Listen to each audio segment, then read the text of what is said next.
Cheveux courts blonds platine et robe rouge pour Adriana Carambeu, Esther Exposito brille en robe bustier dorée sur le tapis rouge cannois.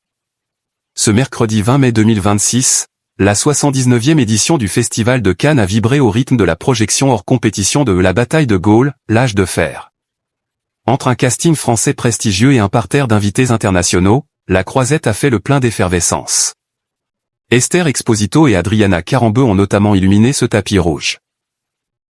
La 79e édition du Festival de Cannes se poursuit ce mercredi 20 mai 2026. Avec à l'instant la montée des marches du film La bataille de Gaulle, l'âge de fer, présenté hors compétition.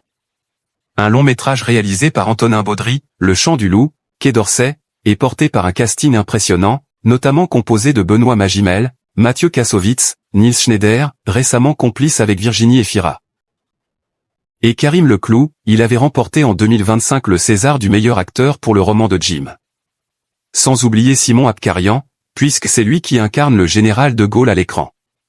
Juin 1940. La France s'effondre et signe l'armistice. Au milieu du chaos, un homme refuse de céder. Seul contre tous, ce général inconnu s'échappe vers Londres pour sauver ce qu'il reste d'un rêve, la liberté. Sans armée, sans appui, sans espoir. Mais avec une folle conviction. La France, sa France, n'a pas déposé les armes. Il tente un ultime pari, convaincre le monde que la bataille de France n'est ni terminée, ni perdue. La réalité est têtue, et lui donne tort. Mais peu à peu se lèvent autour de lui en Angleterre, en France et en Afrique des résistants de l'ombre, des lycéens révoltés, des soldats déterminés. Leur foi, leur audace, leur rage de liberté défient l'histoire qui semblait pourtant écrite d'avance. Voici le synopsis présenté par le site officiel du Festival de Cannes pour ce film qui sort le 3 juin et qui aura d'ailleurs une suite, celle-ci sortira un mois après. Début juillet. Personnalité française et internationale pour la bataille de Gaulle, l'âge de fer. L'équipe du film a bien entendu fait son apparition sur le tapis rouge. Mais d'autres personnalités ont également été aperçues, comme Kevin Spacey, qui a utilisé son téléphone ce qui est interdit par le règlement, Michel Hazanavicius, venu en tant que président de la FEMI, l'École nationale supérieure des métiers de l'image et du son. Christophe Guillarmet, Alban Lenoir, Vincent Lacoste, Adèle Exarchopoulos, Thomas Enjol, Nadia Tereskiewicz, Cindy Bruna, Tom Collitz et Heidi Klum, ou encore Bruce Dern, qui avait obtenu il y a quelques années ici le prix d'interprétation masculine pour le rôle de Woody Grant dans le film Nebraska d'Alexander Payne.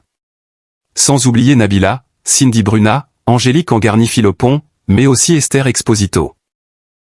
L'actrice espagnole connue pour le rôle de Carla Roson Calruga dans la série Elite sur Netflix portait une robe bustier dorée Marcelo Zaneca assortie à ses bijoux Messica. Côté make-up, elle a pu compter sur Charlotte Tilbury. Notons également l'apparition remarquée d'Adriana Carambeu, ravissante dans une longue robe rouge. Bella Hadid, elle a également fait une nouvelle apparition cette année à Cannes, dans une somptueuse robe Schiaparelli. À noter que ce mercredi soir, d'autres films étaient présentés à Cannes, comme Mariage au goût d'orange de Christophe Honoré, d'où la présence d'Adèle Exarchopoulos, Vincent Lacoste, Nadia Tereskiewicz et Alban Lenoir, Les survivants du Tché de Christophe Dimitri Réveil, The Man I Love d'Ira Sachs, qui concourt pour la Palme d'Or, ou encore Roma Elastica de Bertrand Mandico.